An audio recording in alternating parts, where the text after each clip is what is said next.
Robert Pilot of Native Roots Radio presents I'm Awake. I'm here to ask you for your support. Finding honest Native-centered news is not easy, but with your support, we're able to provide accurate information about Standing Rock, Line 3, treaty violations, and COVID-19 in our Native communities. Please visit Native Roots Radio Network on Patreon and donate if you can. That's Native Roots Radio Network on Patreon. Pinigigi, and thank you for your support. The city of Minneapolis is now on Native Roots Radio with Minneapolis AIR. AIR stands for American Indian Relations. Guest host Christine McDonald talks to people about important things affecting the city's Native communities. Minneapolis AIR dives into topics like public safety, public health, elections, and so much more. Tune in to Minneapolis AIR on Native Roots Radio from 5 to 6 p.m. on the second Wednesday of every month, right here on AM 950. Our veterans need you. There are more than 8 million enrollees in healthcare at the Department of Veterans Affairs. Veterans from previous generations. And veterans from today's wars. Challenging medical conditions. And more women returning than ever before. Or redefining healthcare is provided. Serve those who served our nation. Bring your medical and healthcare skills to VA. America's heroes need you. Visit vacareers.va.gov. Four Sisters Farmers Market is more than a place to shop for delicious organic food. It's a celebration of Indigenous culture, food sovereignty, and community. Now in its 11th season, the market offers healthy, affordable, culturally appropriate local foods every Thursday from 11 to 3. Located on the American Indian Cultural Corridor off Franklin Avenue, Four Sisters Farmers Market is a project of NAGD. Every Thursday now through October, discover more about Four Sisters Farmers Market by visiting nagd.org. Hey, it's Robert Pilot from Native Roots Radio. The Minnesota State Fair is packed with 12 days of fun with food, rides, animals, shows, and much, much more. And right in the middle of it all, you'll find Indigenous voices making an impact. Seat the common table for lessons in Indigenous food justice. Visit with Native authors and watch drum groups. Plus, stop by the Native Roots Trading Post back at the West End Market. Tickets are just $17 through August 20th at mnstatefair.org. With a look at your AM 950 weather, I'm Patrick Lilia. Tonight, mostly cloudy with a low of 68. Then Wednesday, a chance of showers and thunderstorms with a high of 83. Nightingale is your cozy, comfortable neighborhood bar and restaurant at 26th and Lindale in Minneapolis. Come in for the famous Nightingale burger or the ginger tamari chicken wings. View their menu or place a takeout order at nightingalempls.com. Portions of Native Roots Radio may be pre-recorded. It's a good day to be Indigenous. Get up, stand up. They are going to become more brutal. Couldn't cut, hitting cut again. Because all the hippies were trying to be Indians anyway. They're going to become more repressive because it's a matter of dollars and their illusionary concepts of power. Hey, Victor. We must live in balance with the earth. And also with recent happenings at Wounded Knee. I am awake. Welcome to Native Roots Radio presents I'm Awake, and I'm your host, Wakanja Hade. Hey, Kadagi to all my friends and relatives in four directions. You are listening to Native Roots Radio presents I'm Awake, and I'm your host, Robert Pilot. Hey, we discuss local, national, Native news and events, and as you know, Native issues are human issues, and human issues are Native issues. Hey, we have our friend Bob Blake, CEO of SolarBear, and great to see you, Bob. And a lot going on. And he's showing the logo there. He's got a shirt ready for me, I think. Good to see you, Bob. Welcome to Native Roots Radio. Hey, Robert. Good to be here. How's everything going? It's going pretty good. We're getting close to the fair, and then we'll be out at the state fair at the Native Roots Trading Post, and come on down and see us. So we're revving up for that, but it's great to see you, and a lot of things going on in Indian country, and also with SolarBear with the Solar News. So thanks for coming on. Yeah, boy, that's exciting. We've got the Minnesota State Fair coming up. We also have the Vikings have their first preseason game this weekend. Yeah, and I see the young one's going to start, so that's a good sign. Yeah, yeah. So I mean, there's some positive stuff happening out there. Exciting stuff. Not all the doom and gloom coming out of Oh, Robert. yeah. I do know, and I have a question for you too. This came up about a week ago, and one of our communities, native communities up north, that has solar and wanted to hook up to the mainframe, or however you do that. The company wanted to cut them off. Do you have any update on that? Do you know who I'm talking Yeah, about? yeah, that was a really, really interesting situation. And what happened essentially was there, and I think we're talking about what happened down in uh, down here in Upper Soon, and then the PUC had made a Public Utilities Commission had made a comment about that, because the situation got brought to them, and they essentially said the utility was acting out of bounds, and you know Mhm. can't do that essentially. Right. And so I thought that this was wonderful because it really it sets kind of a precedence now.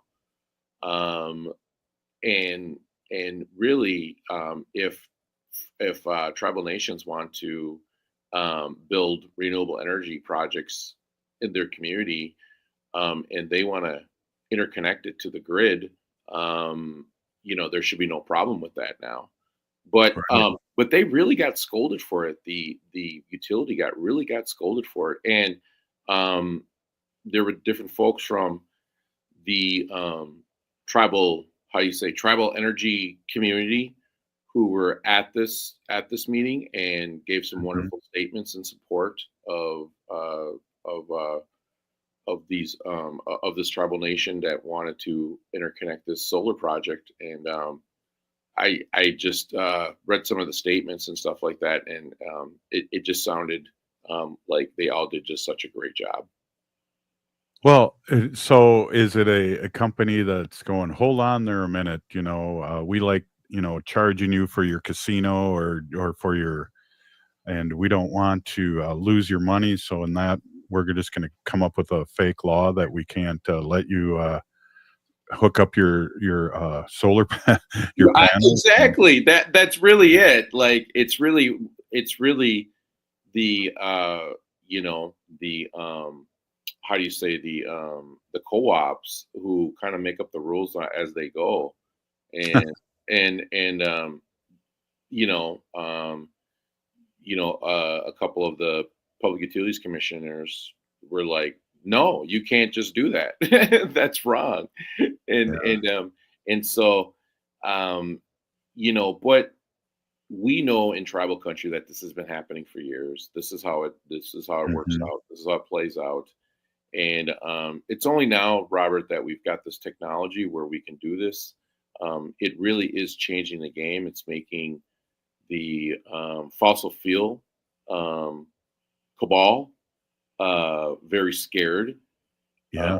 because electric vehicles and renewable energy solar are as what they advertised, cheaper solutions, cleaner solutions, and are better for the planet and better for communities all around. And what I feel very proud of is that tribal nations specifically have been leading this work and have been leading this fight, and it's spread throughout the country now. And I'll just say it's all across the world now. But you know, this is, I believe, the way that we need to move. And it just seems to me that the fossil fuel industry and whatnot, yeah, you're going to be able to talk to this president right now and this administration to stop these projects and to stop what we're doing right now. But you know, it's only a matter of time. You can't stop progress. You can't stop moving forward. And the last thing that we want to do, Robert, is that this is our future. This is our kids' futures, the last thing that you do, Robert, is you don't give up on your future. And Yeah. so, renewable energy, all this is here to stay, and it's going to keep moving forward. Well, and we know too, all the other countries now are moving ahead of us right now. I know if we ever get rid of the orange man and MAGA, we can jump back into it and catch up, I'm sure, with native ingenuity. But right now, other countries are leapfrogging over us and laughing at us in a lot of ways. So what do we do? Do we just keep moving forward and talk about a little strategy there, Bob? Yeah, we've got to get big money out of politics. We've got to get rid of Citizens United. That is like one place we got to start. And the other part is that we need to get out and vote. We need to talk to our neighbors. I really understand the maddeningness of the two-party system. I totally get it. But really, there is a lesser evil. Yeah, there really is a lesser evil, everyone. Well, one's for businesses and the 1%, and the other is supposedly for small people and people that are struggling and to help them. Yeah, so I think too one of the things that we need to talk about and keep talking about is not only there's a lot of groups that do a great job of registering people, but we got to take people to the polls too. Yeah, absolutely. I mean, everyone, if no matter what, I mean, if you can drive someone, if you can pick up your neighbor or give someone a ride, a lift to go and vote, it's the whole thing about, Robert, what's good for you is good for me, right? Utilitarianism, you know what I mean? And somehow, I'm not making a blank statement here, but it seems as though we lost that, and we really, really got to get back to that what's good for you is good for me. What's good for society is ultimately going to be good for all of us, and we really got to bring that back, that kind of frame of mind of thinking. But I tell you, there is so many things that I think we have to do before this next election. Yeah. Well, hey, we're here with Robert Blake from the SolarBear with the Solar News. And hey, we're going to be right back and take a short break. This is Native Roots Radio. Ho-ah. Hey, this is Robert Pilot. The Minnesota State Fair is more than food on a stick. It's a chance to celebrate Native culture and voices. On August 25th, hear the Red Lake Singers and Emizaska Drum Group during Mental Health Awareness at Dan Patch Park.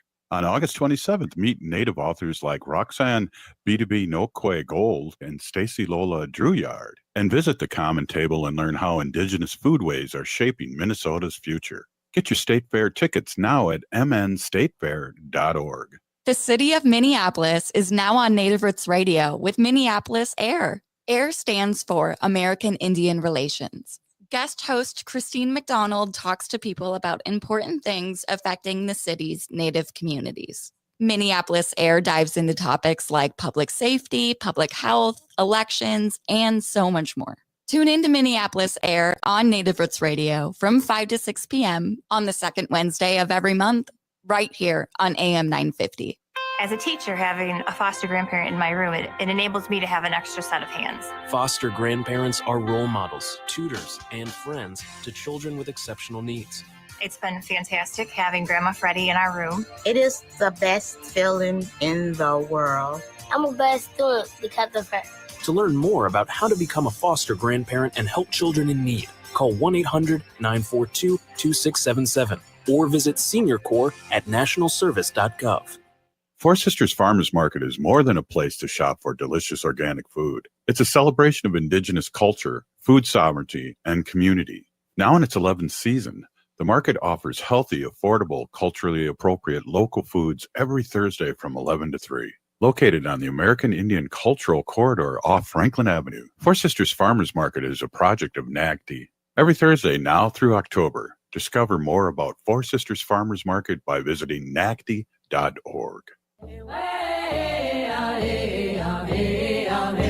I'm Jane Fonda, and you're listening to Native Roots Radio. And we're back to Native Roots Radio presents I'm Awake, and this is Robert Pilot. Hey, I'm Robert Pilot, and we're here with Robert Blake, and I was with the SolarBear with the Solar News, and we've been just kind of talking a little mellow politics and what's going on here. And we've been the experts at resisting for 500 years, Robert, and I appreciate you coming on and speaking your truth as always. Welcome.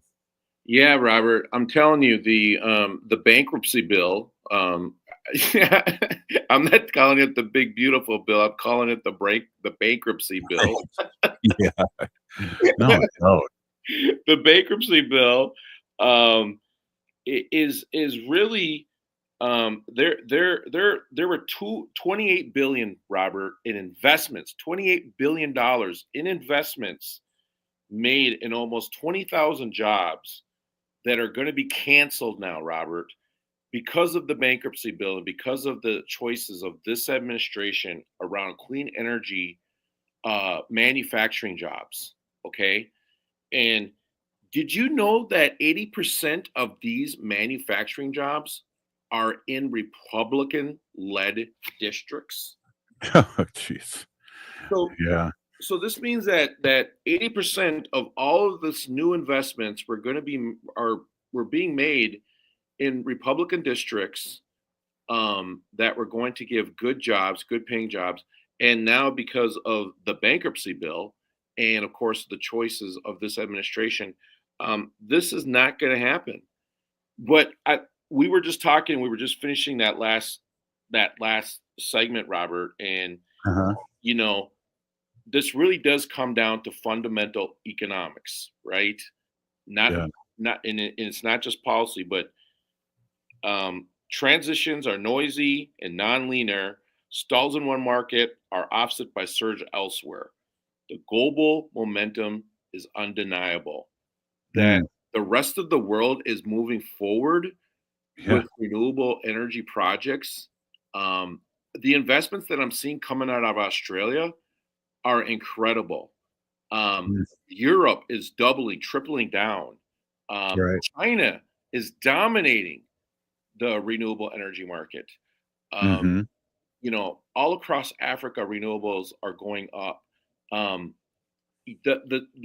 really sad thing here is that we in America are falling behind because, this administration feels like it's more necessary to invest in to a technology that is in the past and not something that is about the future. And it's clearly being shown right now who this administration is paying. Yeah, it's just filling the pockets of the 1%. He promised, the orange one promised all these coal mines and everything, and that's not even happened, So all these people that are dug in deep and think that he's the best thing since sliced bread, that he's going to do things, he's going to lower prices on day one, end the war, and do all these things. He is just setting up for we are a fascist state. We're pretty much China right now, and we need to be aware of that too. The way ICE is taking people off the streets, all these things, Robert, that the country and really has to recover if it can. Yes, I mean you are absolutely right, Robert.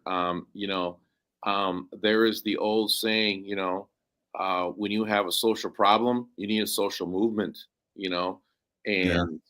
and that is exactly what needs to happen. We're going to have to take it to the streets. We're going to have to start protesting. We're going to have to start marching. We are on the verge of, a recession. Okay. Right. We have never experienced this before, but is a depression, on the onset. I just saw a thing that said people are not going to Las Vegas anymore. They're not spending money in Las Vegas, and that is for this country, usually the canary in the coal mine that something is bad economically.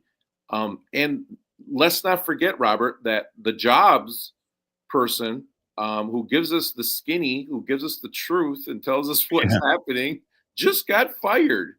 Right. So everyone, here is a guy who has got multiple bankruptcies in his life with multiple companies, and just thought it was really good to fire the person that's actually giving him the real data. So do we see a pattern here? Yeah. Well, it's fascism. It really is. But he has his supporters. I mean, if we had our representatives that are Republican in this state federally, if they voted against Trump, we'd be okay. But they're spineless too, and they're all in lockstep with Trump.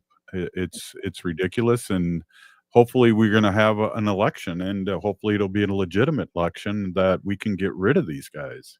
And I tell you this, Robert, it's the original sin, man. It's this country's original sins that that are coming back to haunt us. We're doing a lot of this. We're making these decisions over racism. I mean, I don't know. I saw this other thing that said, I don't remember a good decision ever being made over hate.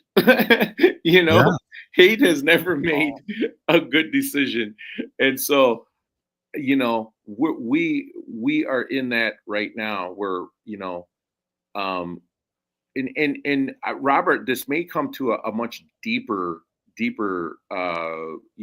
self-analysis of us is a lot of this because is it capitalism run amok? Is it social media? Are our smartphones making us dumber? I mean, I'm sorry, but I think there needs to be some self-reflection here because this is not the country that I grew up in. These are not the values that I was told to stand for. I mean, this is just not the way things are supposed to be. This feels like Bizarro World, honestly, Robert. Yeah, it does. I really feel though that I think these people have been lurking in the corners all this time, and the orange one has given them the thumbs up to be as racist and off-putting.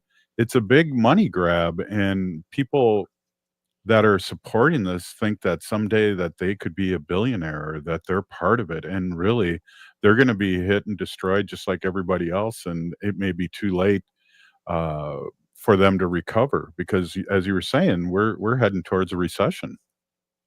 And not only that, Robert, I think someone gave the orange one and his administration the real news, saying, "Hey, listen, climate change is here. There is no stopping this train wreck, and you get what you can while you can do it." And that's one of the pieces that I'm scared about or I'm nervous about.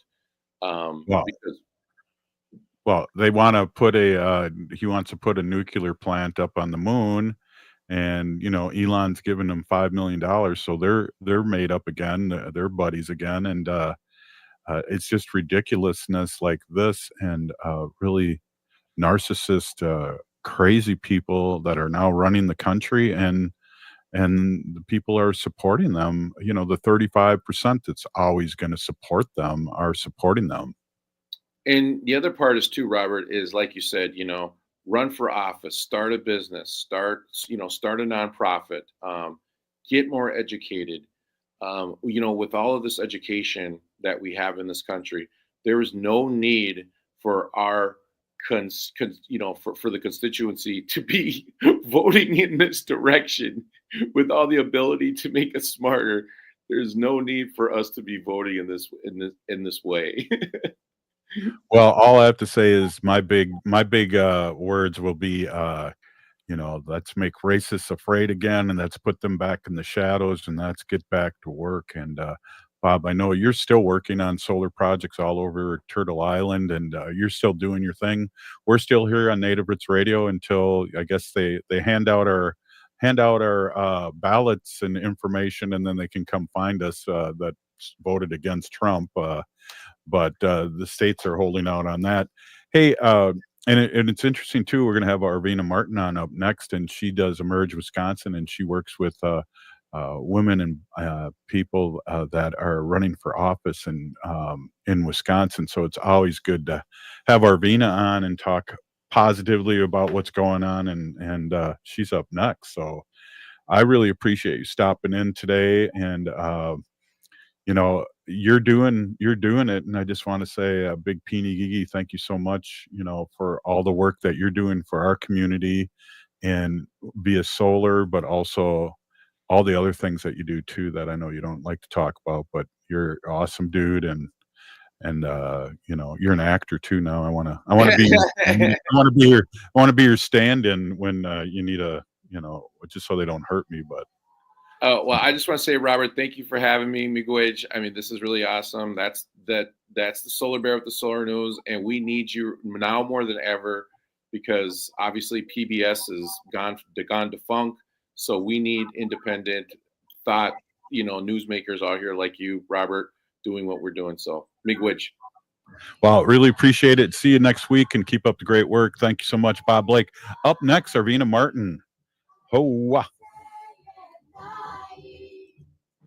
After 20 years of service, the Metro Blue line is ready for essential improvements. A multi-year transformation is on the way, bringing a better, smoother Blue Line experience. Renew the Blue will preserve and protect a critical piece of our infrastructure investment, helping it remain a safe, reliable, and affordable transit option for many years to come. Learn more about Renew the Blue at metrotransit.org/renew-the-blue. Metro Transit, Renew the Blue.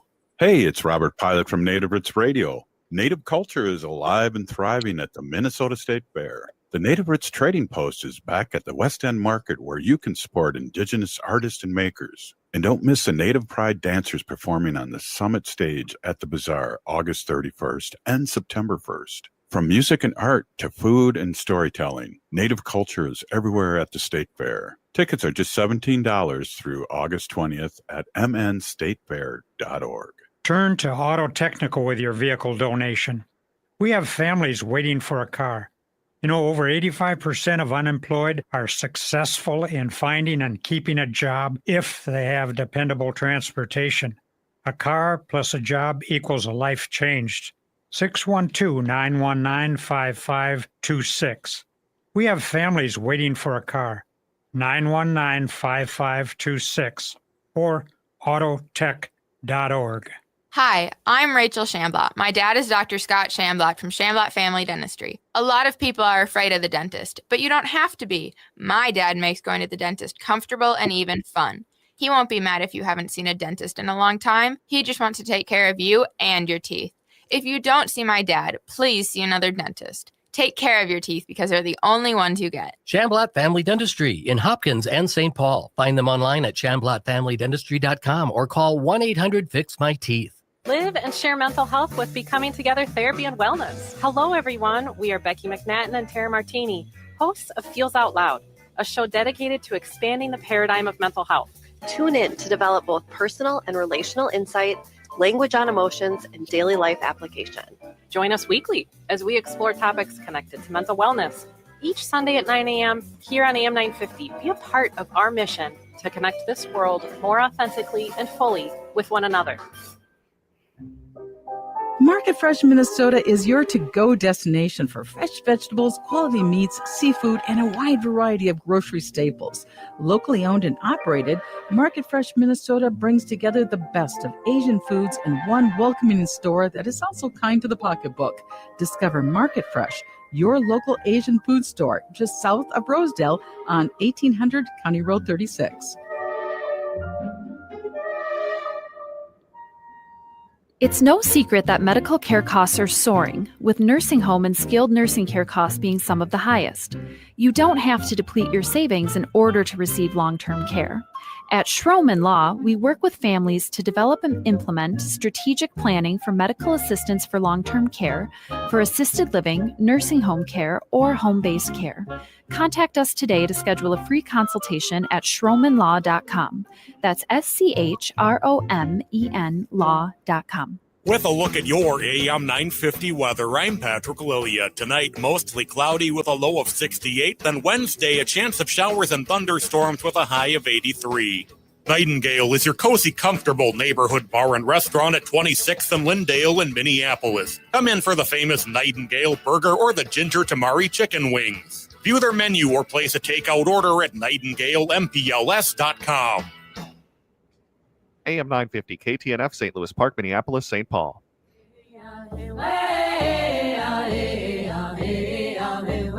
Hi, this is Governor Walz. Thank you for listening to Native Roots Radio.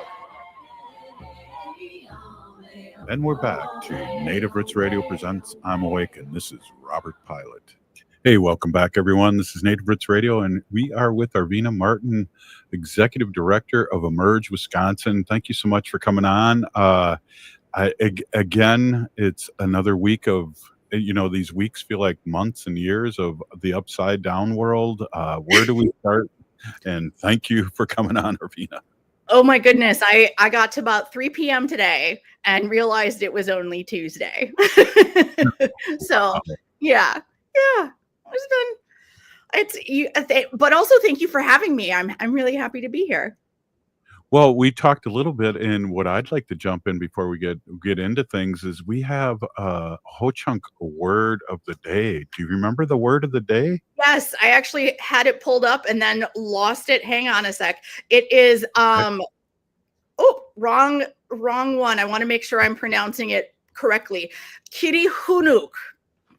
And that means like a kind of independence, or that something has been earned for oneself.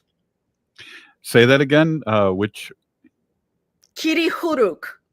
Kirihuruk? Kirihuruk. Kirihuruk. Yeah. Okay. Yeah. That's awesome. So that's our word of the day with Arvina Martin, a Ho-Chunk word, and we love doing that and bringing culture to everybody all over Turtle Island. Yeah. Hey, so I have to jump into this. We'll talk a little bit about Emerge. Again, love talking about your work, but what is going on? I mean, really, with the Epstein, now they want Clintons. I mean, and thank goodness the Texas Democrats have some backbone.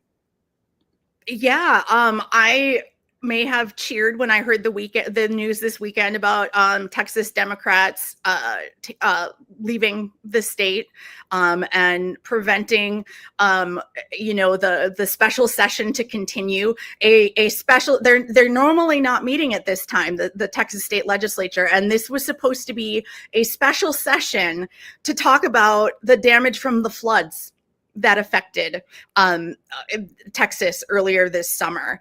It was a major issue that happened where there were lives lost, and it turns out that maybe some of the communities were not using all of the tools available to them in order to warn people in advance. No sirens, and folks that were at all levels of government that were not even around when the floods happened, and were not able to start a response immediately, leading to more devastation. That was what they're supposed to be talking about in this special session.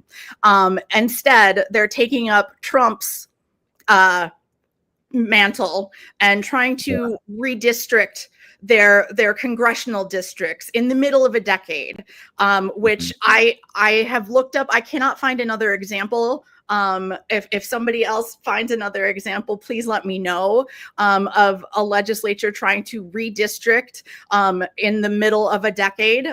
These redistrictings happen after the census happens at the beginning of each new decade, and then congressional lines and all legislative lines are redrawn based on how many people live in what parts of that particular area, and this is obviously being done in order to stem the anticipated bleeding that Republicans are looking to face in 2026 during the midterm elections.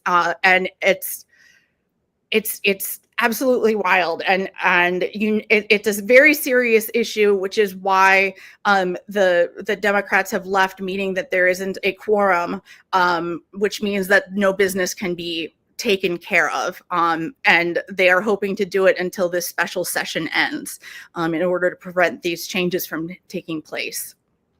In your opinion, I feel like Wisconsin has been gerrymandered. Was that a slow process, or did it happen overnight? Kind of like what Trump saying, "I need five new seats," and that's they're not even pretending that they're not going to try and gerrymander people out of their district. You remember? Yeah, no, this happened because Republicans held the majority in both houses of our legislature, the state Senate and the state assembly, as well as the governor's office. And I believe the attorney general as well, although I am not 100% sure on that. So, they had all the approval, and were able to just divide up the state of Wisconsin into the most forgiving and the most favorable to Republicans, districts, so that their jobs would be safe. Each individual, they spent so much state money with private firms to create these, and then private law firms to defend them in state court and in, I believe, U.S. court as well.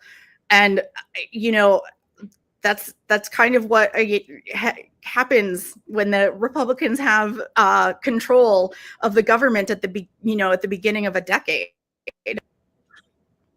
Well, and there is some hope for Wisconsin, though. There is some realignment that's happening. It's not maybe happening as fast as I'd like it to, but we'll know in a few elections, right? If the gerrymander's been lessened.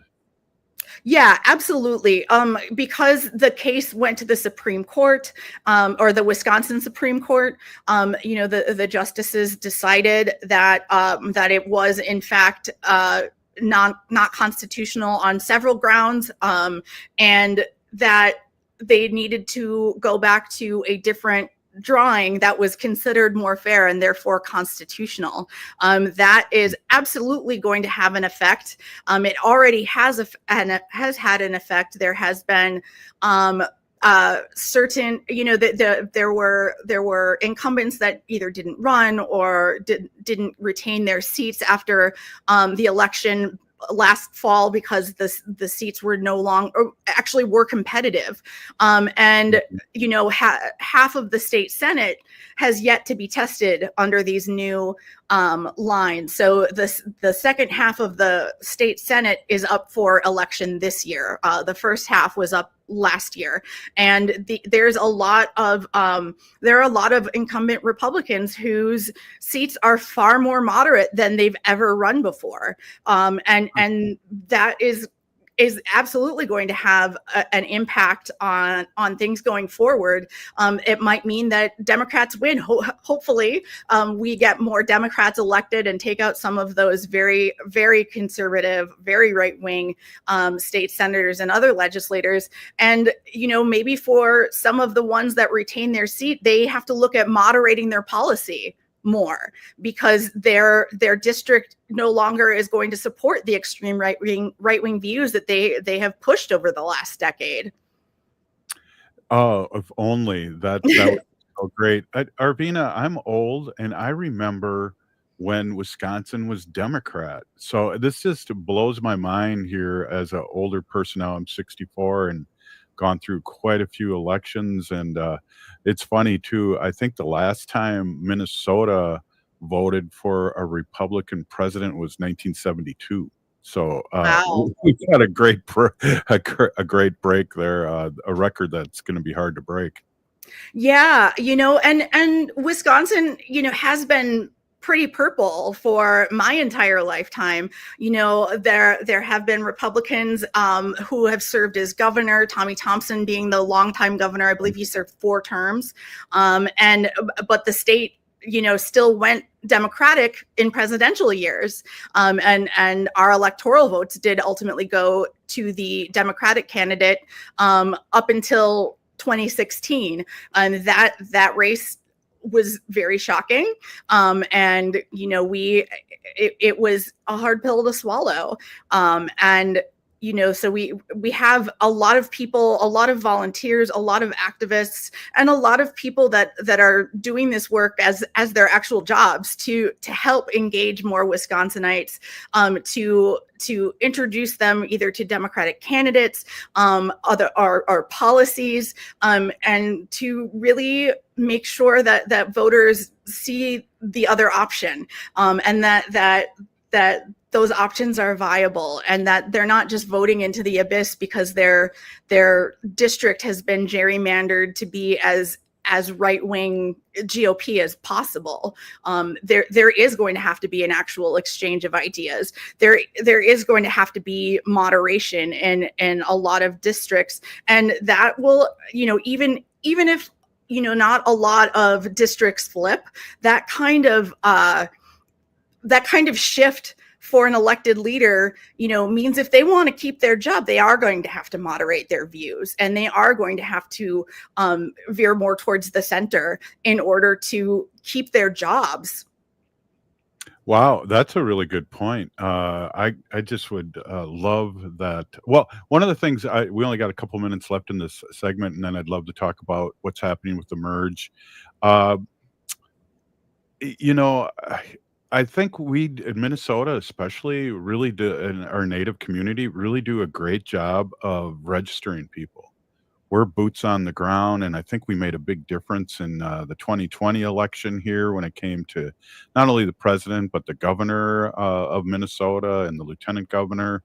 Those votes really made a difference. But God, I feel like we need to not only register people but really take them to the polls. I mean, there's something that's missing, and maybe that's the final thing where I could get a big bus and take people to the polls.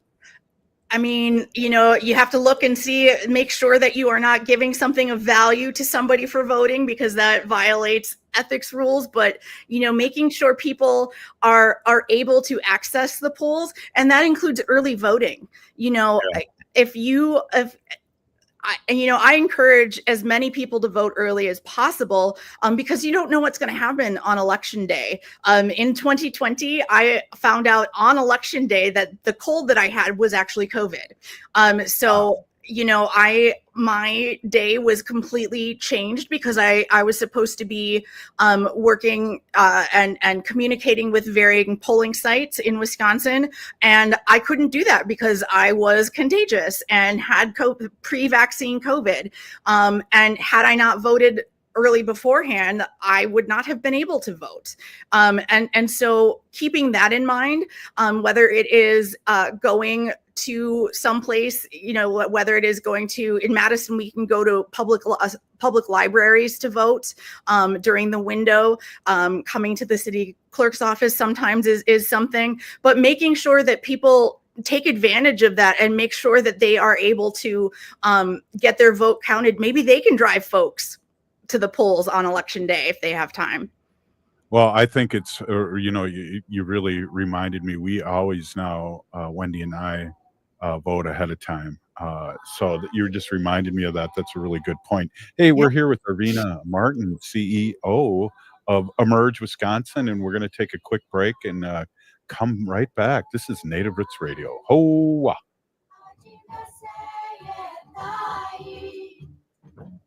After 20 years of service, the Metro Blue line is ready for essential improvements. A multi-year transformation is on the way, bringing a better, smoother Blue line experience. Renew the Blue will preserve and protect a critical piece of our infrastructure investment, helping it remain a safe, reliable, and affordable transit option for many years to come. Learn more about Renew the Blue at metrotransit.org/renew-the-blue. Metro Transit, Renew the Blue.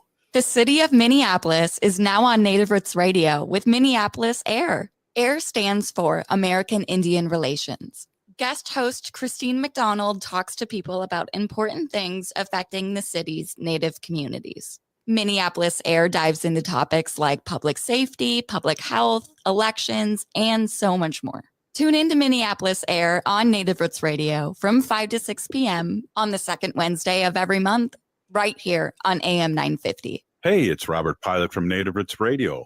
Native culture is alive and thriving at the Minnesota State Fair. The Native Roots Trading Post is back at the West End Market, where you can support Indigenous artists and makers. And don't miss the Native Pride dancers performing on the Summit stage at the Bazaar August 31st and September 1st. From music and art to food and storytelling, Native culture is everywhere at the State Fair. Tickets are just $17 through August 20th at mnstatefair.org.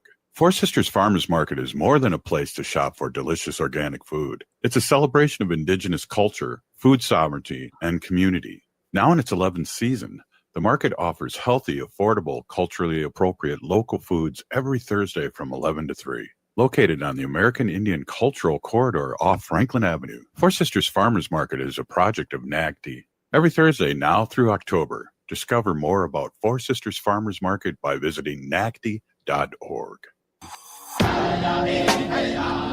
Hi, this is Representative Sharice Davids from Kansas. I'm Ho Chunk, and you're listening to Native Roots Radio. And we're back to Native Roots Radio presents I'm Awake, and this is Robert Pilot. Hey, in this portion of the show, we'd like to bring awareness to our Minnesota and Wisconsin wolf population. Say no to the hunts. Oh! That's always a fun one. Hey, we're here with Arvina Martin and of Emerge, CEO of Emerge Wisconsin, and we're just having our weekly chat and just going how incredibly hard we got to work in this next cycle, and we're up for it. I got to ask you one question before we talk a little bit about Emerge. Have you ever been to the Minnesota State Fair? I haven't, but I do believe I will be there during the Minnesota State Fair as part of the August DNC meeting. I believe DNC Chair Ken Martin is having a welcoming event for us there. So, yeah. Awesome. Well, you got to let me know what date and come on down to Native Roots Trading Post down in the West End Market. It is something to behold, Minnesota State Fair. It's the largest state fair in the country next to Texas, and Texas goes on for 30 days. Ours is just 12 days. So that just broke my brain. 30 days. Wow. Well, we only go on for 12, but still, it's an amazing people watching crazy kind of show.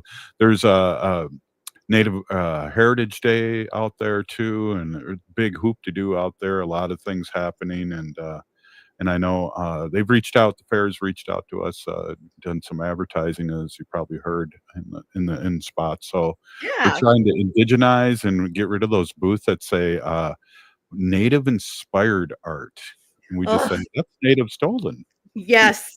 For those of you who are not watching online, I just rolled my eyes very hard at Native inspired. Exactly. Well, let's talk a little bit about Emerge. I know things are happening, and we have, you're on a roll. Emerge Wisconsin's on a roll. You've done so good in the last couple elections, and I'm just happy that you're keeping rolling and doing this work, because it's so important. Yeah, I'm really excited as well. We found out that one of our members of the class of 2025 just announced that she will be running for state assembly in Brookfield, which is in Waukesha County. She is so sharp and so involved in her community. She is a no-brainer vote if you work or if you live in Brookfield. She's incredible, and she's thoughtful, and I'm really proud of her stepping up to the plate and taking her civic engagement up to another level. That is exciting, and that's what you want to hear. I always thought too, and this is kind of off subject, because I was really into politics when I was very young, and it was always kind of started as you start as a city council, mayor, maybe senator, and then run for president. Kind of that track. And I think a lot of good presidents have been governors too in the last few elections.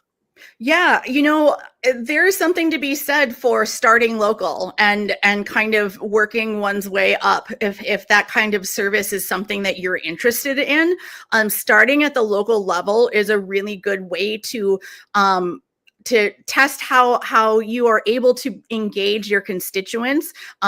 More likely than not, your constituency will be a smaller group than if you were elected at the state level, or obviously at the federal level. So you learn about engaging your constituents as an elected leader, how to kind of maintain connections, how to, making sure that stakeholders, across your district, across your community, and knowing who to work with. And that kind of knowledge is really valuable. And is really helpful to somebody who is ultimately seeking higher office. How did you start on this trek? Were you always like interested in politics, or did people say you should run, or how did that work out? And I got to remind our audience that doesn't know that you were first Native American city council member in Madison, Wisconsin. I know you guys call it something else, something really weird, but Common council, yeah, but city Yeah. council works, yeah. I was always kind of interested in politics. My dad did a lot of work. He was an advisor to our former governor, who I mentioned, who's actually a Republican, Tommy Thompson. So, I grew up with that kind of service being, that was what I saw every day. When I was in 1984, actually, I was with my dad. He was interviewing Jesse Jackson for a local paper here in Madison for our community. And we got to do a photo op, and I was the small child that was with Jesse Jackson in Madison when he was running for president. And the next day I got chicken pox, and they were very scared that I gave Jesse Jackson chicken pox. And apparently I used to listen to the recording of my dad interviewing Jesse Jackson like all the time. So I would just sit and listen to that and was very entertained. So I've been this kind of nerd from an early age. And my mother served as a legislator for the Ho-Chunk Nation as well. So I saw service from that kind of perspective as well. And it just was something that kind of became ingrained in me. And I didn't necessarily think that would be the route I would take. But that's somehow the way I got to where I am, and started working in politics in 2011. And the recall happened when we recalled Scott Walker. And it was kind of all hands on deck. And that's where I've been ever since, is in that space. Yeah, there was a couple of experiences I had with Wisconsin. And do you remember when they were doing the mounds thing, and the vote at the Capitol, and all the Ho-Chunks showed up, and it was a very, very cold day, and Ho-Chunk Nation fed us, and the pizzas were cold because it was like 30 below out, and we marched around into the rotunda. It was very exciting. I got to say one thing about Tommy Thompson. To my understanding, and it's very limited, but I was, as you know, a former legislator for Ho-Chunk Nation too. He did a lot of good for the nation. There was a lot of action that happened while he was governor that helped Ho-Chunk Nation out, that he supported. So that was when I think politics were more friendly and people just trying to do the right thing.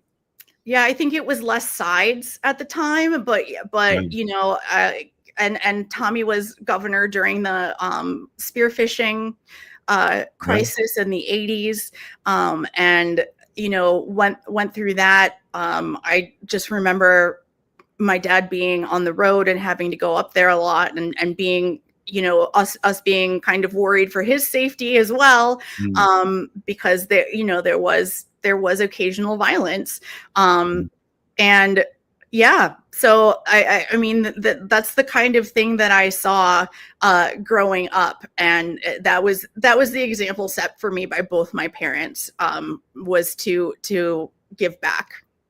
So we got a minute left. I want to give a big push about Emerge and how people can find out more about it, how to join, and how to support you. So you got a minute, and you're on now. Yeah. wi.emergeamerica.org is our website. You can follow us on Instagram and Facebook as well. We're going to be doing some step forward training. So if you are interested in running for office, this is going to be a 1 hour kind of prequel to a candidate training, thinking about the things that you will need to think about, what seat you want to run for, when you want to run, things that you're going to have to consider as a human being before a campaign starts. So if you are interested, you can also email me at Arvina, ARVINA, at emergewi.org. Arvina Martin, CEO of Emerge Wisconsin, and a Ho-Chunk relative. Thank you so much for being on. As always, have a great day, and we'll see you next week. Absolutely. Thank you for having me, and honey chuck Joey. Hey, if you're listening to the show, you're part of the resistance. We're still here. We are the 7th generation. We'll see you tomorrow.